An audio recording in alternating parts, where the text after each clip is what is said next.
Muy buenos días a todos. Gracias por estar conectados en este tercer día del Diplomado Internacional en Gestión y Administración Pública. Les recordamos que este programa tiene una duración total de 4 días y todas nuestras sesiones se desarrollan a la misma hora y por esta misma vía, a través de Zoom.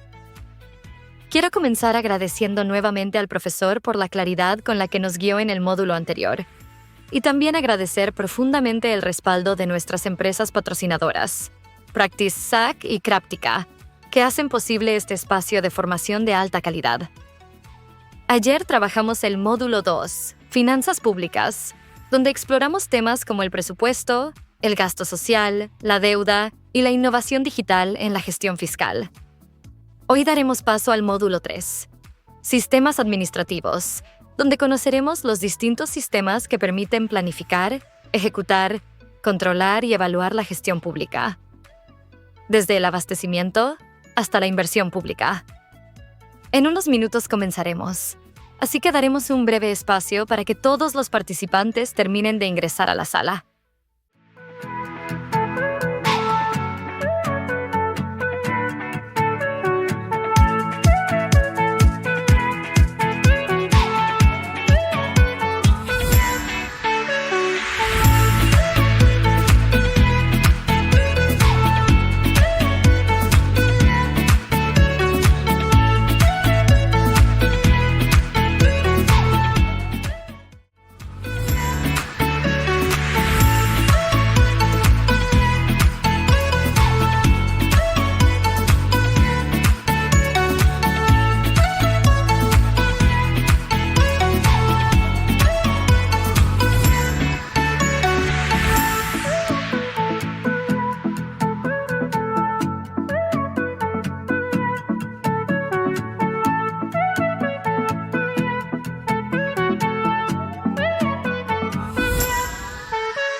Para quienes se están conectando en este momento, muy buenos días y bienvenidos.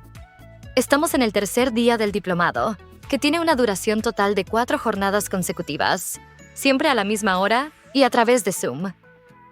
Ayer desarrollamos el módulo 2, Finanzas Públicas, y hoy comenzaremos el módulo 3, Sistemas Administrativos, un componente clave para entender cómo se organiza y gestiona internamente el Estado. A lo largo de este módulo, exploraremos sistemas como planificación, presupuesto, contabilidad, tesorería, abastecimiento, inversión pública y otros que hacen posible una gestión pública eficiente y ordenada. Gracias nuevamente al profesor por su acompañamiento y a Practice SAC y Craptica por su continuo apoyo a esta experiencia formativa. En instantes damos inicio al primer subtema del día. Gracias por su puntualidad y compromiso.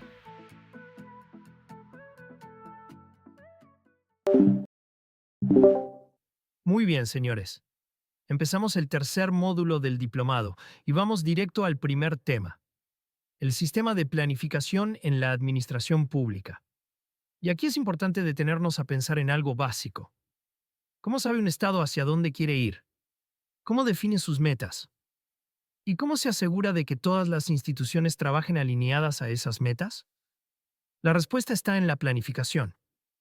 Planificar en el sector público no es simplemente hacer una lista de deseos. Es un proceso técnico y estratégico donde se definen objetivos, metas, prioridades y recursos con una mirada de mediano y largo plazo. Es decir, es la brújula del Estado. Y si no hay una buena planificación, lo más probable es que los recursos se desperdicien, los proyectos se dupliquen, o peor aún, que no se llegue a nada concreto. Ahora bien, ¿cómo funciona el sistema de planificación en el Estado? En muchos países, este sistema está estructurado en niveles jerárquicos. Comienza en el Plan de Desarrollo Nacional, luego se desglosa en planes sectoriales, regionales, institucionales y finalmente en planes operativos anuales. Por ejemplo, el Plan Nacional define metas macro: reducir la pobreza, mejorar la conectividad, aumentar la cobertura educativa. Pero cada ministerio o entidad pública debe traducir esas metas en acciones concretas, medibles y con presupuesto asignado. Y eso no es tan simple como suena. Para lograrlo, el sistema de planificación necesita herramientas claras. Diagnóstico del contexto. Entender la realidad actual. Definición de objetivos estratégicos. Identificación de indicadores de seguimiento. Vinculación con el presupuesto público, porque si no hay plata, el plan se queda en papel. Y por supuesto, participación ciudadana, porque nadie mejor que la propia comunidad para decir qué se necesita y qué no. Un buen plan, además, debe ser flexible. No podemos aferrarnos a metas rígidas cuando el contexto cambia, como vimos en la pandemia, donde muchos planes tuvieron que adaptarse sobre la marcha. Ahora, veamos algunos ejemplos. En México, el Plan Nacional de Desarrollo establece ejes estratégicos que guían la acción de todo el aparato estatal. En Colombia, el Plan Nacional de Desarrollo se construye con amplia participación ciudadana y tiene fuerza de ley.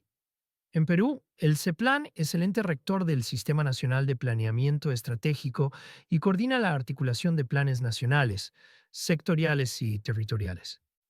Y en países como Finlandia, la planificación incluye escenarios de futuro, innovación y sostenibilidad como ejes clave. Pero no basta con tener buenos planes. Hay que ejecutarlos. Y aquí entra el problema. Muchas veces los planes se quedan en un documento bien hecho, que nadie mira. O se elaboran solo para cumplir con una norma sin convicción real, o no están alineados con el presupuesto, así que lo que se planifica no se financia. Por eso es vital que planificación y presupuesto caminen juntos.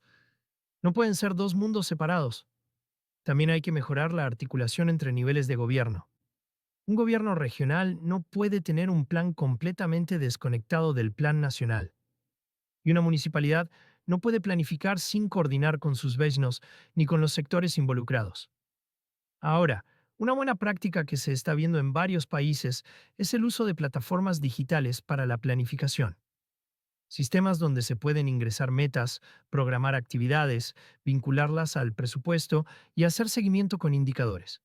Eso permite tener una trazabilidad clara del avance de las políticas públicas.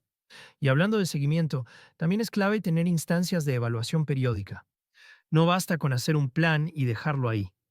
Hay que revisar si se está cumpliendo, si hay que ajustar algo o si alguna meta ya no tiene sentido. Entonces, ¿cuál es el rol de ustedes en todo esto? Muy simple. Participar activamente en los procesos de planificación desde sus instituciones. Entender cómo se conectan los planes institucionales con los planes nacionales. Aportar con datos, con propuestas realistas y con una mirada centrada en resultados. Porque al final, señores, planificar no es escribir documentos, es construir futuro con responsabilidad. Ahora, vamos con una pregunta para cerrar este subtema. ¿Cuál de las siguientes afirmaciones representa una buena práctica en el sistema de planificación pública? A. Elaborar planes institucionales sin relación con el plan nacional. B. Incluir metas generales sin definir indicadores ni responsables. C. Articular la planificación con el presupuesto y hacer seguimiento periódico. D. Copiar planes de años anteriores para agilizar el proceso.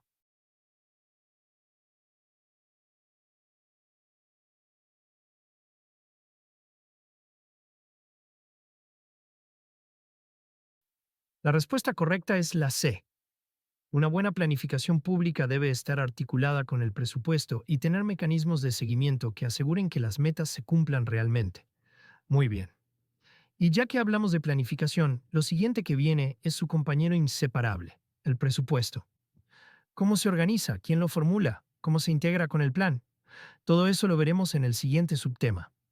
Bien, ya vimos cómo el Estado define a dónde quiere llegar a través de la planificación. Ahora toca hablar de su contraparte natural, el presupuesto público. Porque, seamos honestos, ¿de qué sirve tener metas si no hay dinero para cumplirlas? El presupuesto es donde los planes se vuelven realidad o se quedan en papel.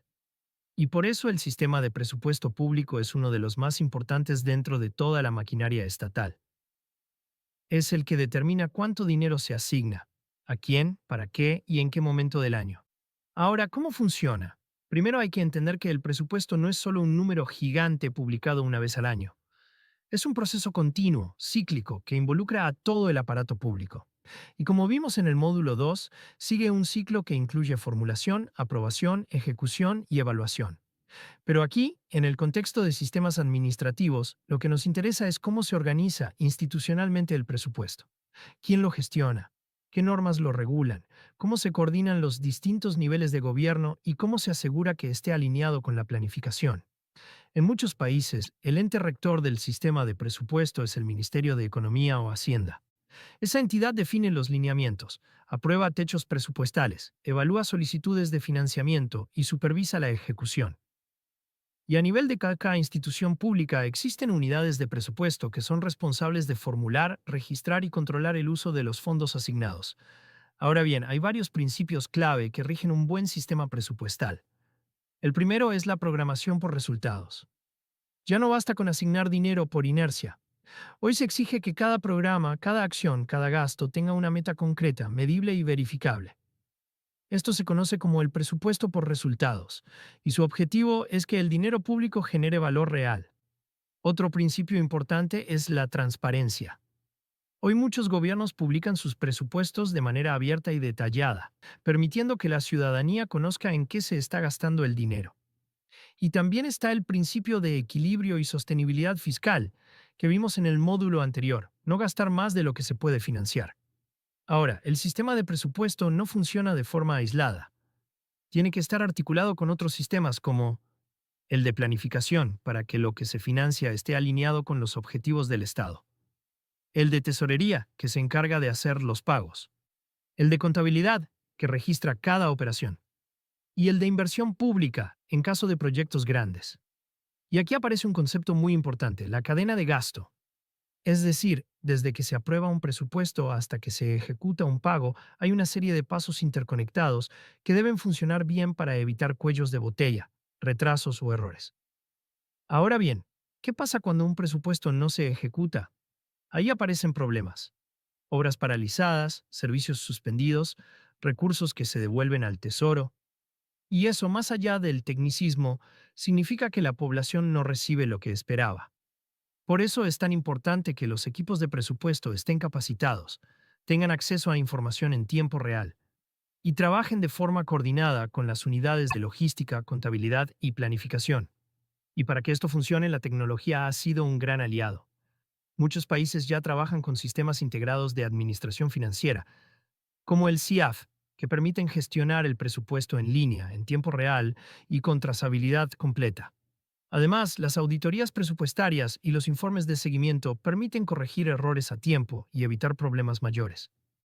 Entonces, en resumen, el sistema de presupuesto público asigna recursos de forma planificada, articula metas con dinero, exige resultados medibles y permite que la gestión pública sea eficiente, transparente y orientada al ciudadano. Y ustedes, desde donde estén, tienen un rol clave. Asegurarse de que el presupuesto no sea una formalidad, sino una herramienta real de transformación. Vamos con una pregunta para reforzar lo aprendido. ¿Qué caracteriza a un presupuesto público orientado a resultados? A. Asignación de fondos sin necesidad de justificar su uso. B. Distribución del dinero por igual entre todas las entidades. C. Vinculación del gasto con metas, indicadores y evaluación. D. Uso del presupuesto solo para cubrir sueldos y mantenimiento.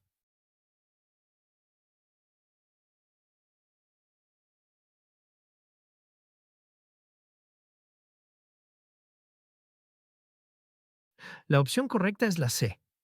El presupuesto orientado a resultados busca que cada sol, cada dólar, cada peso público tenga un impacto claro, medible y justificado. Muy bien. Y ya que hablamos del presupuesto como herramienta de asignación de recursos, ahora toca ver cómo se realiza el registro contable de todo ese movimiento. Vamos con el siguiente tema, el sistema de contabilidad gubernamental. Muy bien, señores, ya planificamos, ya presupuestamos. Ahora toca ver cómo se mueve el dinero. Y es que no basta con tener recursos asignados en un documento. Alguien tiene que autorizar los pagos, transferir fondos, gestionar las cuentas y asegurarse de que el dinero llegue a tiempo y sin desvíos. Ahí es donde entra en juego el sistema de tesorería. Este sistema es responsable de administrar los fondos públicos, centralizar los ingresos y ejecutar los pagos del Estado. En pocas palabras, es el área que se encarga de mover la plata, pero con orden, trazabilidad y controles claros. Ahora, imaginen que cada entidad del Estado tuviera su propia caja sin coordinación. Sería un caos. Duplicación de pagos, retrasos, falta de liquidez, incluso corrupción. Por eso existe algo que muchos países han implementado y que es clave: el Tesoro Público. El Tesoro concentra los recursos en una cuenta única del Estado, desde donde se distribuye el dinero a los distintos sectores, programas y niveles de gobierno. Este modelo, conocido como Cuenta Única del Tesoro, KEUT, permite tener un control centralizado del flujo de fondos, optimiza la liquidez y reduce los riesgos operativos. Piénsenlo como una cuenta bancaria del Estado. Todo entra ahí, y desde ahí se pagan sueldos, contratos, compras, programas sociales, transferencias, todo. ¿Y quién gestiona esto? Normalmente es una Dirección General del Tesoro, o su equivalente dentro del Ministerio de Economía o Hacienda. Ellos se encargan de programar los pagos según la disponibilidad de fondos, verificar la documentación correspondiente, coordinar con bancos, proveedores y entidades públicas, y garantizar que los pagos se realicen en tiempo y forma. Y no es solo cuestión de apretar un botón. Cada pago tiene que estar respaldado por un compromiso presupuestal, una certificación de disponibilidad, una verificación legal y, muchas veces, un registro contable previo. Ahora, en muchos países este sistema se ha digitalizado. Eso significa que las entidades ya no usan cheques físicos ni llevan papeles de oficina en oficina. Se utiliza un sistema integrado de administración financiera, SIAF, que permite cargar los pagos, registrar la información y coordinar todo con el Tesoro en línea. Este tipo de sistemas no solo hacen que todo sea más rápido, sino también más transparente y trazable. Por ejemplo, en Perú, el CIAF es la herramienta clave para registrar todos los movimientos financieros del Estado y está conectado directamente con el Tesoro Público. En Chile, el sistema SIGFE cumple esa misma función. Y en otros países se usan plataformas similares que garantizan control, orden y trazabilidad. Pero como todo sistema también tiene retos. Uno de ellos es la falta de conocimiento del proceso. Hay oficinas que no saben programar pagos correctamente o que envían documentos incompletos, lo que genera retrasos innecesarios. También puede haber cuellos de botella si todo se centraliza pero no se automatiza bien. Y otro reto es la gestión de la caja fiscal. El Tesoro tiene que asegurarse de que haya liquidez suficiente para cubrir todas las obligaciones del Estado. No se puede pagar todo al mismo tiempo, por eso se necesita una buena programación de pagos y una priorización ordenada. Entonces, el sistema de tesorería no es solo una ventanilla que paga, es un sistema clave para la ejecución oportuna, segura y transparente del gasto público. Y ustedes, desde sus espacios, también pueden contribuir a que funcione mejor, planificando bien sus pagos, enviando documentación completa, respetando los calendarios de ejecución y comprendiendo cómo se mueve el flujo financiero del Estado. Así que, para reforzar lo aprendido, vamos con una pequeña pregunta. ¿Cuál es una función principal del sistema de tesorería en la administración pública? A. Definir las prioridades políticas del gobierno. B. Elaborar los planes de desarrollo territorial. C. Centralizar y ejecutar los pagos del Estado con control y oportunidad. D. Recaudar impuestos directos e indirectos.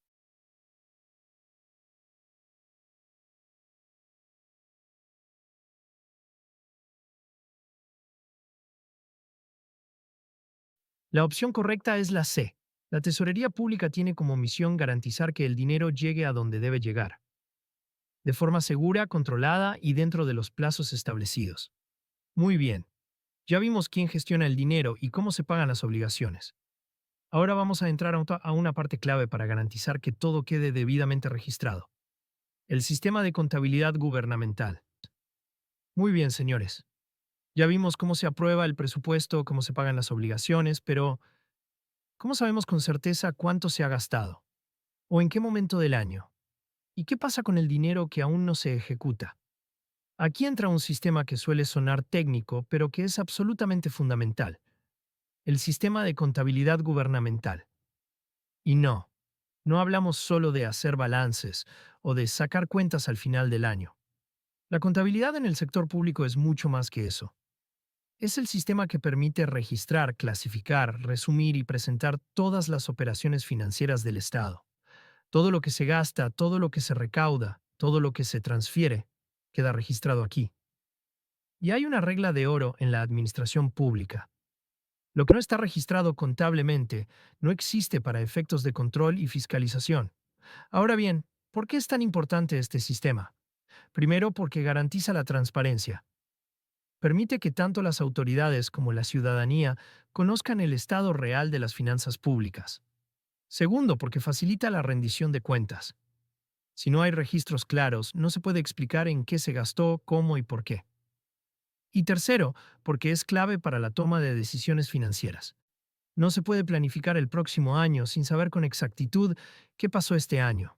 Ahora, la contabilidad gubernamental es distinta a la contabilidad privada. Mientras que en una empresa se busca medir la rentabilidad o el beneficio, en el Estado se busca medir el cumplimiento de objetivos públicos y el uso eficiente de los recursos. Por eso, el sistema contable del sector público está diseñado para trabajar bajo normas propias, muchas veces regidas por estándares internacionales, como los de la IPSAS, normas internacionales de contabilidad para el sector público. Y sí, también hay un ente rector. En la mayoría de países, la contabilidad pública está bajo la responsabilidad de una Dirección General de Contabilidad o una unidad similar dentro del Ministerio de Economía o Hacienda. Ahora, ¿cómo se registran las operaciones? Bueno, cada gasto, ingreso, transferencia, inversión o pago de deuda se convierte en un asiento contable. Y eso se hace a través de sistemas informáticos, como el CIAF, en muchos países latinoamericanos que permiten registrar los movimientos en tiempo real. Pero no es solo registrar por registrar. El sistema de contabilidad también debe generar reportes útiles.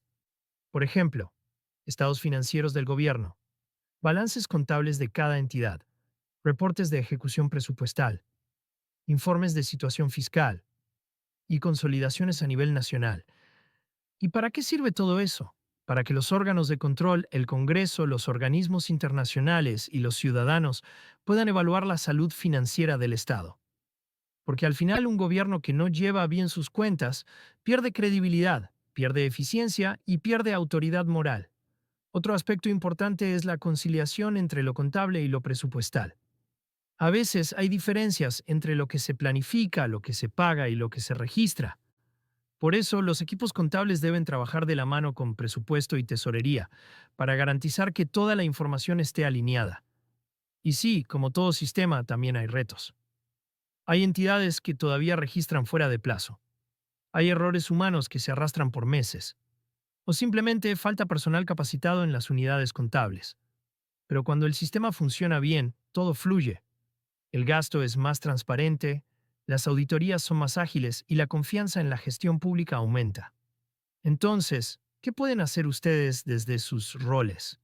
Asegurarse de que los procesos que gestionan estén correctamente registrados, coordinar con las unidades contables y entender que la contabilidad no es solo un tema del contador, es un reflejo de la buena o mala gestión de toda la institución.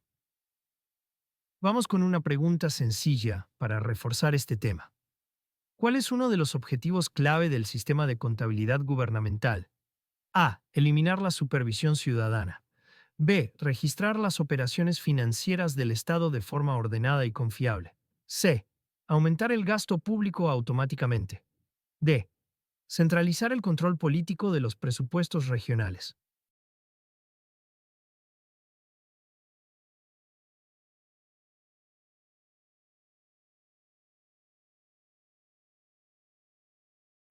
La respuesta correcta es la B. El sistema de contabilidad garantiza que cada operación financiera esté documentada, registrada y disponible para su análisis, auditoría y control. Muy bien. Y ahora que sabemos cómo se lleva el registro contable, vamos a revisar cómo se organiza el abastecimiento en el sector público. Sí, toca hablar de compras, contrataciones y gestión de bienes. Vamos con el subtema 5, sistema de abastecimiento. Muy bien, señores. Hemos visto cómo se planifica, cómo se aprueba el presupuesto, cómo se ejecuta y cómo se registra. Ahora vamos a hablar de algo muy concreto y que suele generar muchos dolores de cabeza en las instituciones públicas, el abastecimiento. ¿Y por qué? Porque sin una buena gestión de compras, los planes no se ejecutan, los servicios se interrumpen, los proyectos se retrasan y la ciudadanía lo siente. El sistema de abastecimiento público es el encargado de garantizar que el Estado cuente con los bienes, servicios y obras que necesita para funcionar. Y esto incluye desde comprar papel para una oficina, contratar una consultoría técnica, alquilar maquinaria, hasta construir un puente o un hospital. Ahora bien, la lógica es sencilla. El Estado no produce todo lo que necesita, así que tiene que comprar. Y como lo hace con dinero público, esas compras deben cumplir ciertos principios: eficiencia, legalidad, transparencia, libre competencia y valor por dinero. Porque si el proceso de compra está mal hecho, por apuro, favoritismo o falta de control, se genera un gasto inútil. O peor, corrupción. Entonces, ¿cómo se organiza este sistema? Generalmente está estructurado en varias etapas. Primero, planificación de las contrataciones. Antes de comprar hay que saber qué se necesita, en qué cantidad, para cuándo y con qué presupuesto. Esto se hace a través de un plan anual de contrataciones. Segundo, proceso de selección. Aquí se elige al proveedor. Puede ser por concurso público, licitación, adjudicación simplificada o contratación directa, según los montos y la normativa vigente. Tercera, contratación y ejecución. Una vez elegido el proveedor, se firma el contrato, se ejecuta el servicio o la entrega, y se supervisa que se cumpla lo pactado. Cuarta, recepción, conformidad y pago. Si todo se entregó bien, se emite la conformidad y se procesa el pago a través del sistema financiero. Ahora bien, cada país tiene su normativa y su entidad rectora. Por ejemplo, en Perú el sistema está regulado por OSCE y se ejecuta a través de la plataforma CAC, que permite registrar todas las contrataciones del Estado y hacerlas públicas. En Chile se utiliza el portal Chile Compra, reconocido internacionalmente por su transparencia. En México, el sistema de contrataciones públicas está migrando hacia plataformas más abiertas como Compranet. Y en muchos países de Europa, las compras del Estado son 100% electrónicas, desde la convocatoria hasta el pago. Ahora, ¿cuáles son los problemas más comunes? Retrasos en la planificación. Muchas veces se espera al último momento para hacer el pedido. Expedientes mal elaborados, errores en los términos de referencia, omisión de requisitos, presupuestos irreales. Falta de conocimiento de la normativa, lo que genera procesos mal ejecutados o incluso anulaciones. Conformidades firmadas sin revisar, algo muy delicado, porque abre la puerta al pago de servicios incompletos o de mala calidad. Y ojo con esto, no se trata solo de seguir el procedimiento. Se trata de que el proceso de abastecimiento agregue valor. Por ejemplo, ¿se eligió realmente al proveedor más competente? ¿El bien entregado cumple con las especificaciones? ¿La institución lo está usando bien? ¿La ciudadanía se benefició de esa compra? Porque si compramos laptops, pero nunca se entregan, o no hay internet, o no hay personal capacitado, entonces el problema no era la compra, sino la gestión. También hay que hablar del enfoque estratégico del abastecimiento. Esto significa pasar de un modelo reactivo, necesitamos esto ya, a uno planificado y sostenible, donde se analicen las necesidades institucionales, se establezcan convenios marcos, se trabaje con catálogos electrónicos y se integren criterios sociales, ambientales y de inclusión. Sí, el Estado también puede comprar con criterios de impacto social. Por ejemplo, dando preferencia a proveedores locales, mujeres emprendedoras o productos sostenibles. ¿Y cuál es el rol de ustedes en todo esto? Desde cualquier área pueden contribuir a mejorar el abastecimiento, planificando con tiempo, elaborando bien los requerimientos, acompañando la ejecución, verificando la calidad, reportando irregularidades. Porque al final, comprar bien es servir bien. Y antes de pasar al siguiente subtema, vamos con una pregunta rápida para reforzar. ¿Qué principio clave debe guiar todo proceso de contratación pública? A. Comprar al proveedor que ofrezca más beneficios personales. B. Priorizar contrataciones directas sin justificar. C. Asegurar transparencia, eficiencia y libre competencia. D. Elegir al proveedor más cercano sin evaluar su propuesta.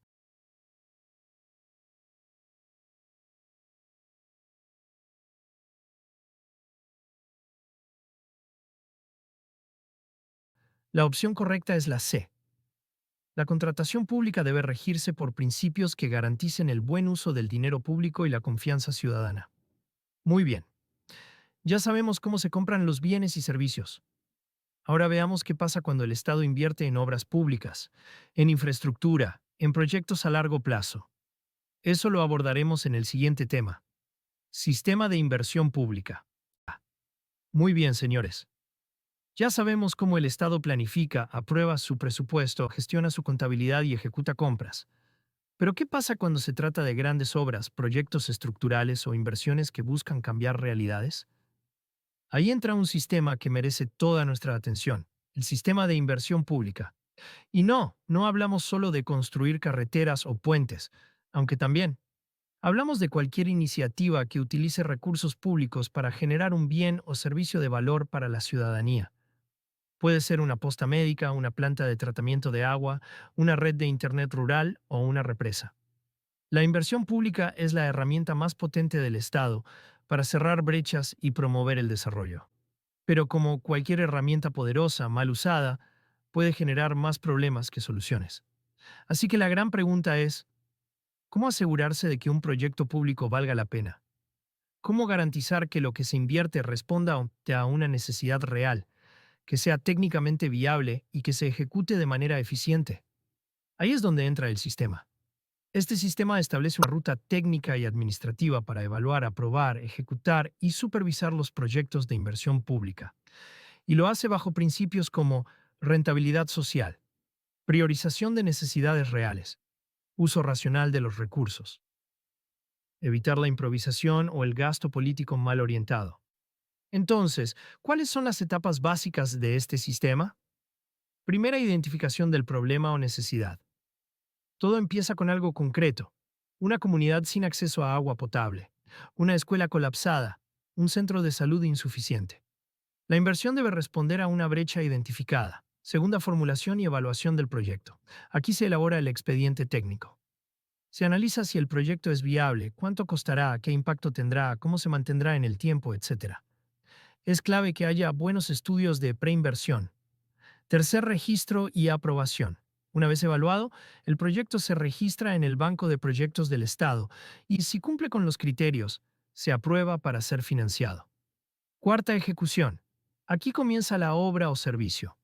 Se contrata, se construye, se supervisa. Y, como vimos en el subtema anterior, entra el sistema de abastecimiento y tesorería.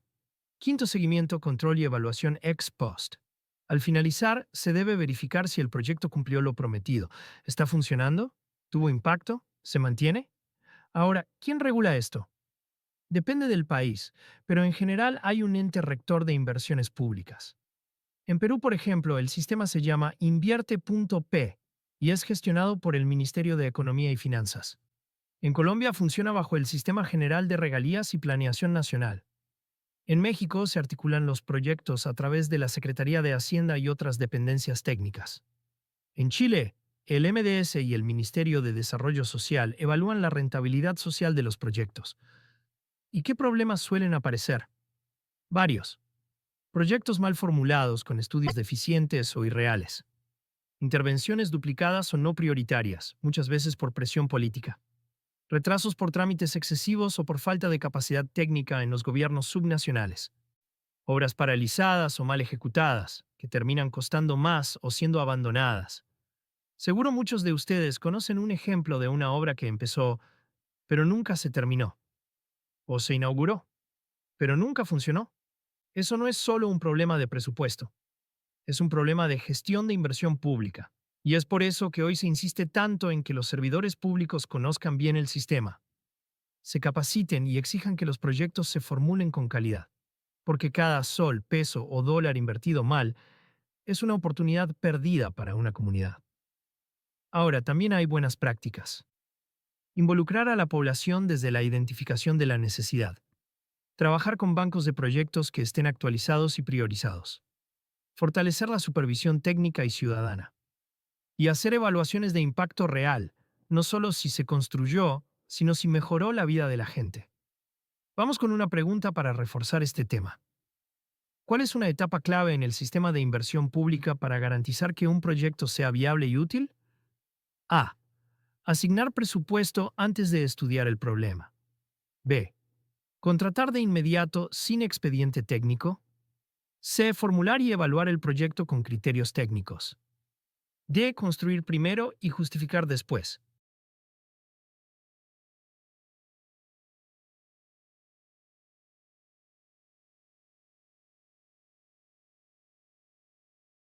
Y la opción correcta es la C.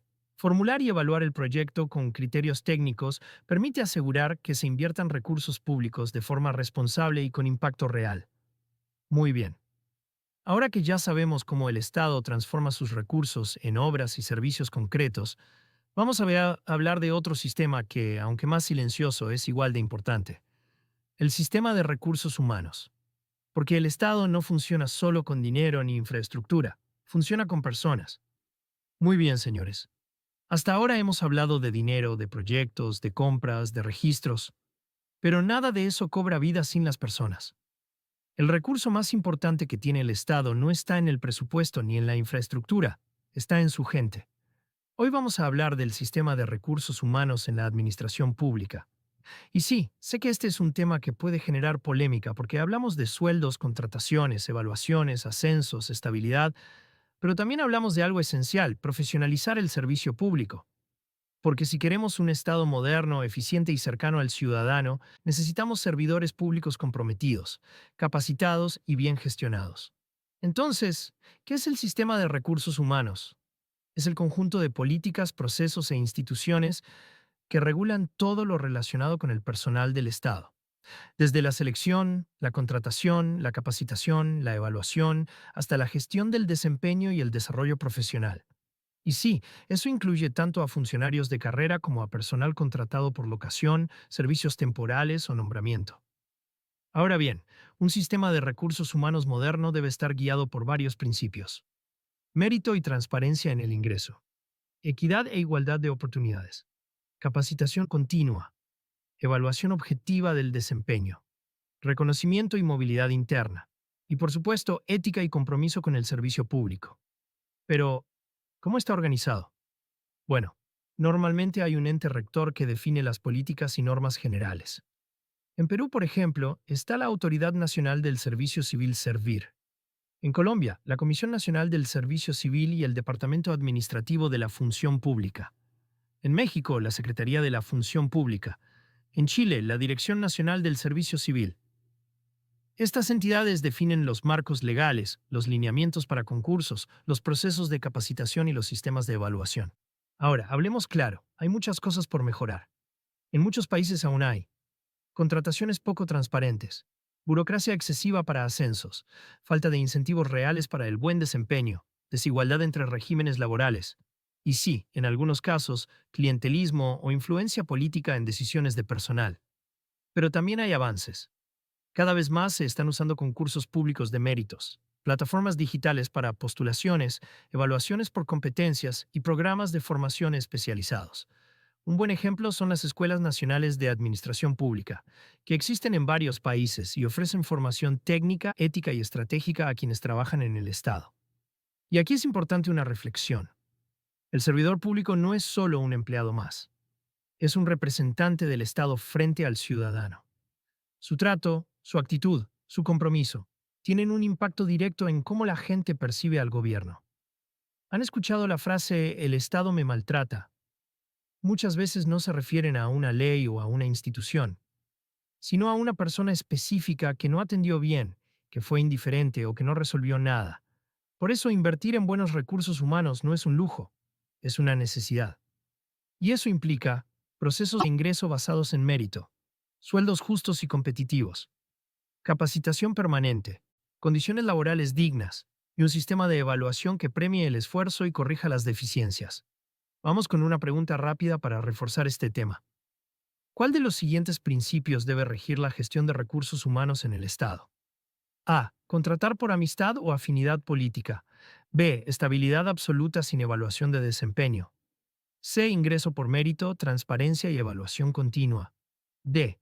Priorización de contratos temporales sin regulación.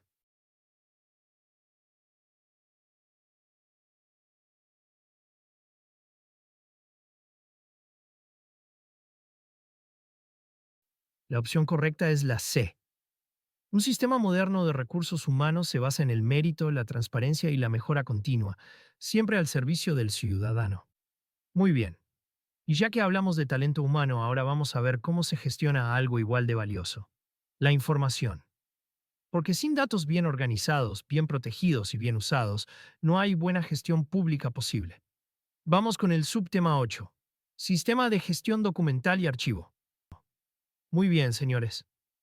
Ya hablamos de personas, de recursos, de obras, de compras, pero ¿cómo se registra todo eso? ¿Dónde queda la constancia de lo que se hace? ¿Y qué pasa cuando alguien necesita información de hace 5, 10 o 20 años? Ahí entra en juego algo fundamental: el sistema de gestión documental y archivo. Y no estamos hablando solo de guardar papeles. Estamos hablando de cómo el Estado administra, organiza, conserva y da acceso a su información documental. Desde oficios y resoluciones hasta contratos, actas, expedientes y correos institucionales.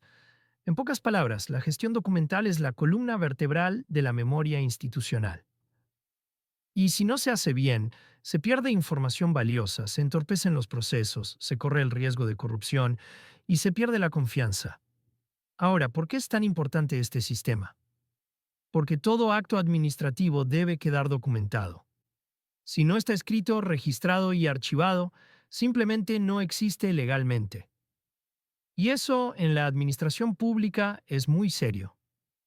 Además, una buena gestión documental permite evitar la duplicación de trámites, ahorrar tiempo y recursos, facilitar el control y la fiscalización, mejorar la atención al ciudadano y garantizar la transparencia. Entonces, ¿cómo se organiza este sistema? En la mayoría de países hay una entidad rectora o sistema nacional de archivos que define las políticas y normas sobre cómo se debe producir, clasificar, conservar y disponer la documentación pública. Y en cada entidad pública debe existir una unidad de archivo o un responsable documental que se encargue de aplicar esas normas. La gestión documental abarca todo el ciclo de vida del documento. 1. Producción: cuando se crea un documento, un oficio, una resolución, un informe. Segunda tramitación: el documento circula internamente para su revisión, firma o aprobación. Tercer archivo de gestión: se conserva por un tiempo para uso frecuente. Cuarto archivo central: una fase de conservación permanente o eliminación según su valor. Quinto archivo histórico: algunos documentos, por su relevancia, se conservan para siempre. Y aquí es donde entra la gestión digital. Hoy en día, muchas entidades públicas están migrando a sistemas de gestión documental electrónica, donde los expedientes ya no son físicos, sino digitales. Eso agiliza los procesos, permite trazabilidad y reduce el uso de papel. En Perú, por ejemplo, se utiliza el Sistema de Gestión Documental, SGD, o soluciones integradas en plataformas como Mesa de Partes Virtual. En Colombia está el Sistema Integrado de Gestión Documental, Orfeo. En México existen plataformas digitales como EasyGet. Y en otros países, los documentos digitales están validados legalmente con firma electrónica, lo que garantiza su validez jurídica. Ahora, ¿cuáles son los desafíos más comunes? Documentos mal clasificados o sin codificación. Archivos físicos mal conservados o desorganizados. Falta de capacitación del personal. Saturación de expedientes en oficinas. Y resistencia a migrar a lo digital. Y ojo, un mal manejo documental puede tener consecuencias graves. No se encuentra la información cuando se necesita. Se pierden pruebas en auditorías. Se afecta la defensa legal del Estado.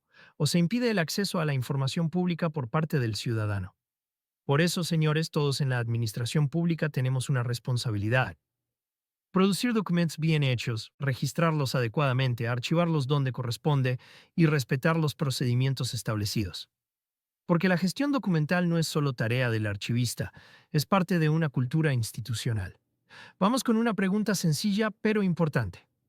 ¿Por qué es fundamental el sistema de gestión documental y archivo en la administración pública? A. Porque permite eliminar todo lo que ya se hizo. B. Porque ayuda a ocultar información sensible. C. Porque garantiza la conservación, acceso y trazabilidad de los documentos. D. Porque reemplaza al área de planificación.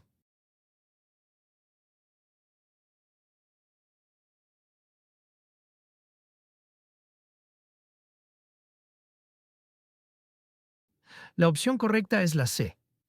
Una buena gestión documental garantiza que la información pública esté disponible, sea útil y respalde todas las decisiones que se toman en el Estado. Muy bien. Y ya que estamos hablando de transparencia, control y trazabilidad, el siguiente subtema será clave para entender quién vigila y cómo se fiscaliza todo lo que hemos venido viendo hasta ahora. Vamos con el subtema 9, Sistema de Control y Auditoría Interna. Muy bien, señores. Hemos hablado de cómo se gestionan los recursos, cómo se ejecutan los proyectos, cómo se administra la información, pero ahora vamos a ver quién vigila que todo eso se haga bien. Porque sí, el Estado también se controla a sí mismo. Y eso es fundamental para evitar errores, abusos, corrupción o simplemente una mala gestión. Hoy hablamos del sistema de control y auditoría interna.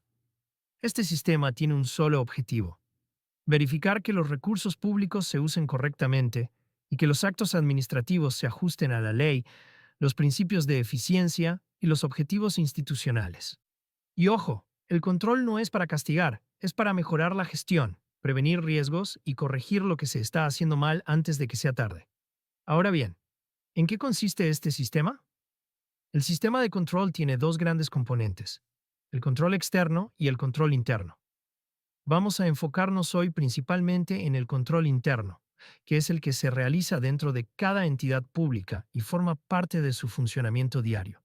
Cada entidad del Estado debe contar con una oficina de control institucional, OCI, o con un responsable de auditoría interna, que esté encargado de supervisar que los procesos se realicen conforme a las normas, alertar sobre riesgos o debilidades en la gestión, recomendar medidas correctivas, realizar auditorías, revisiones y seguimientos, y emitir informes que sirvan para mejorar la administración. Estas oficinas no son enemigos internos ni policías que persiguen al personal. Su rol debe ser preventivo, propositivo y colaborativo, porque el objetivo no es encontrar culpables, sino garantizar que la institución funcione bien. Ahora, ¿qué tipo de auditorías se realizan? Existen varios tipos. Auditorías financieras revisan si los estados financieros reflejan fielmente la situación de la entidad. Auditorías de cumplimiento verifican que se cumplan leyes, reglamentos y normas internas. Auditorías operativas analizan la eficiencia, eficacia y economía en el uso de los recursos. Auditorías especiales, para casos específicos como denuncias, irregularidades o hallazgos. Y todos estos informes son insumos para la Contraloría General, que es el órgano de control externo y tiene la función de fiscalizar a todas las entidades del Estado.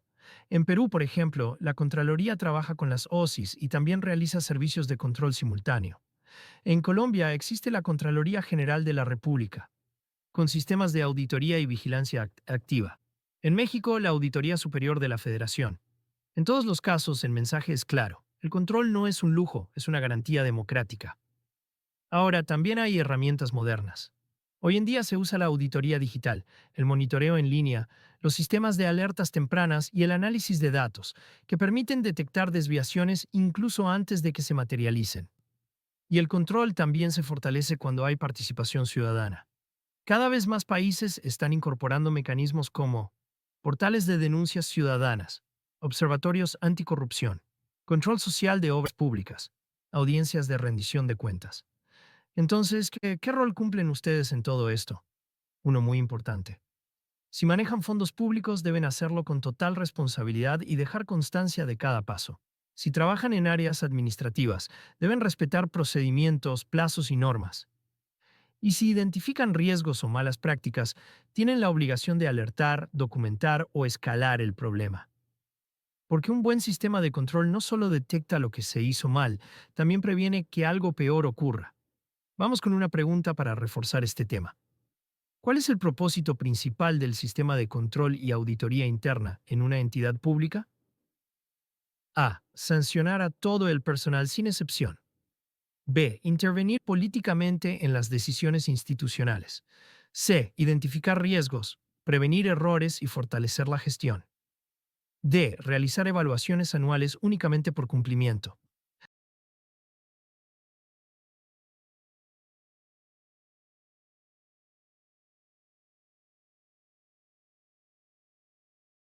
La opción correcta es la C. El control interno busca fortalecer la gestión pública, ayudando a prevenir errores y a corregir procesos antes de que se generen daños mayores. Muy bien. Y ya que hemos hablado de control, llegamos al cierre del módulo. Nuestro siguiente y último subtema será el que nos permite cerrar el círculo de la gestión pública, la evaluación del desempeño institucional. Muy bien, señores. Hemos llegado al último subtema del día y con él al cierre de este importante módulo 3. Ya vimos cómo planifica el Estado, cómo gestiona sus recursos, cómo contrata, ejecuta, registra, controla. Pero falta una última pregunta que no podemos dejar sin responder. ¿Cómo sabemos si todo eso está funcionando? La respuesta está en la evaluación del desempeño institucional, porque no se trata solo de hacer, se trata de hacer bien. Y eso implica medir, comparar, revisar y, si es necesario, ajustar. La evaluación del desempeño permite verificar si una entidad pública está cumpliendo sus objetivos, si lo hace con eficiencia y si está generando resultados reales para la ciudadanía. Y ojo, esto no es un tema solo para los altos directivos o los órganos de control. Evaluar el desempeño debe ser una práctica transversal, constante y parte del ciclo natural de gestión. Ahora, ¿qué se evalúa? Cumplimiento de metas físicas y presupuestales. Indicadores de calidad del servicio. Satisfacción ciudadana. Cumplimiento normativo y uso de los recursos. Procesos internos. Tiempos, costos, eficiencia operativa. Todo esto permite saber si una política o programa está dando resultados o si es necesario rediseñarlo. Y sí, aquí se vuelve fundamental tener indicadores bien definidos desde el inicio, porque no se puede evaluar lo que no se ha medido. Por ejemplo, si un programa de vacunación tenía como meta llegar al 85% de cobertura en zonas rurales, pero solo alcanzó el 60%, hay que analizar por qué. ¿Faltaron recursos? ¿Falló la logística? ¿Hubo errores de diseño? Esa es la esencia de una evaluación seria. Identificar fortalezas y debilidades para mejorar continuamente. Ahora, hay distintos tipos de evaluación. Evaluaciones internas que hace la propia entidad. Evaluaciones externas que puede encargar el Ministerio de Economía, la Contraloría, universidades, ONGs, etc. Evaluaciones participativas que incluyen a los beneficiarios del servicio a través de encuestas, focus groups o espacios de diálogo. En muchos países, estas evaluaciones son parte de los sistemas de presupuesto por resultados. Por ejemplo, en Perú se gestiona a través de la Dirección General de Presupuesto Público, que realiza el seguimiento de desempeño programático. En Colombia se utiliza el Sistema Nacional de Evaluación de Resultados. Y en Chile, Las evaluaciones de programas gubernamentales se publican abiertamente y se discuten en el Congreso. Ahora, ¿qué pasa con los resultados? Aquí es donde viene lo más importante. Los resultados de la evaluación deben usarse para tomar decisiones. No pueden quedarse archivados. Deben servir para reasignar presupuesto, rediseñar programas, mejorar procesos o incluso cerrar aquello que no está funcionando. Porque gastar bien no es solo ejecutar rápido, es lograr resultados concretos para la gente. Vamos con la última pregunta del día. ¿Cuál es el objetivo principal de la evaluación del desempeño institucional? A. Penalizar al personal con baja productividad. B. Asegurar el uso político de los programas públicos. C. Medir si las acciones institucionales logran los resultados esperados. D. Justificar el aumento del presupuesto en todas las entidades.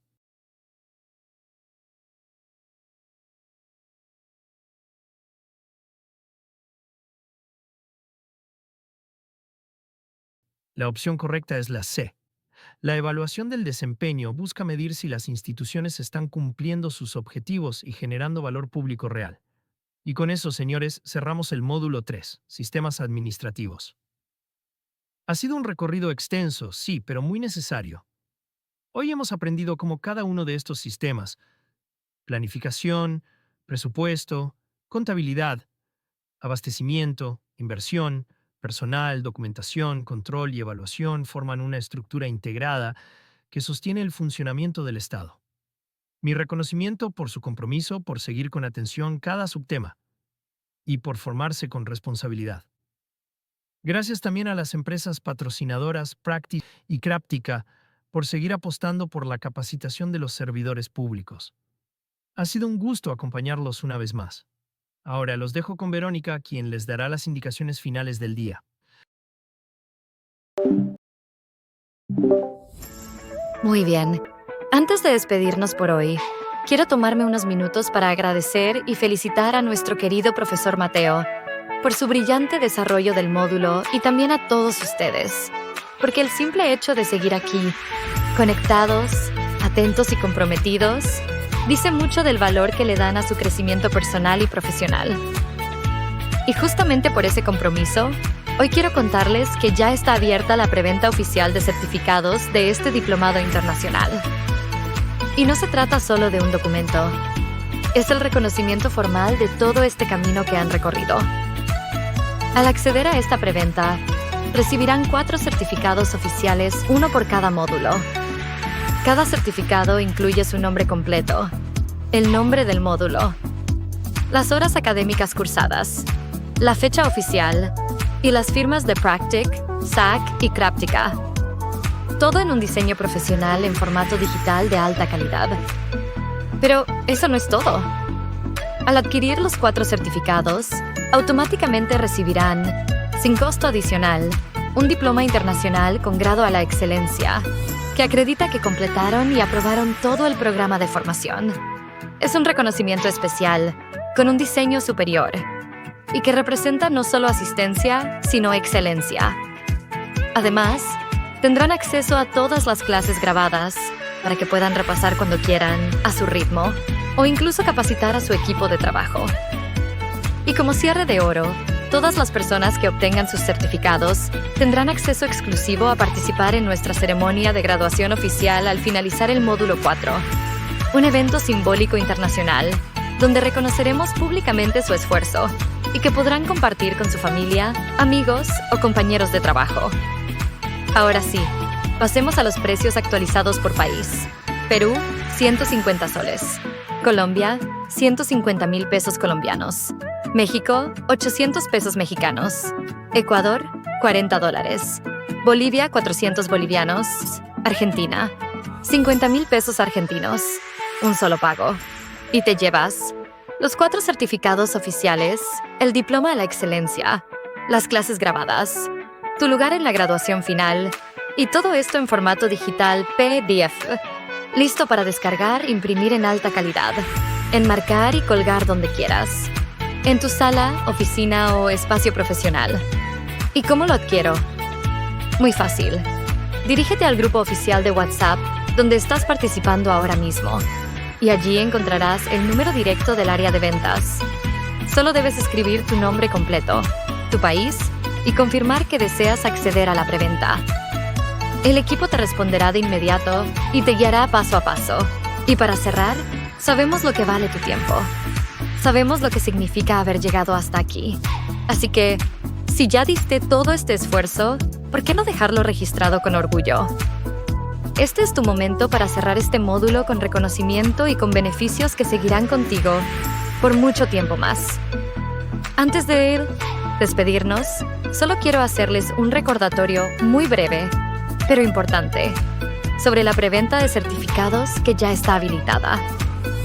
Si acceden, se certifica hoy mismo. Recibirán los 4 certificados oficiales, uno por cada módulo. El Diploma Internacional con Grado a la Excelencia, como reconocimiento adicional. El acceso a todas las clases grabadas para repasar a su ritmo. Y la posibilidad de participar en nuestra ceremonia de graduación final al culminar el módulo 4. Todo esto se entrega en formato digital PDF, listo para imprimir, enmarcar y exhibir con orgullo. ¿Cómo adquirirlo? Muy fácil.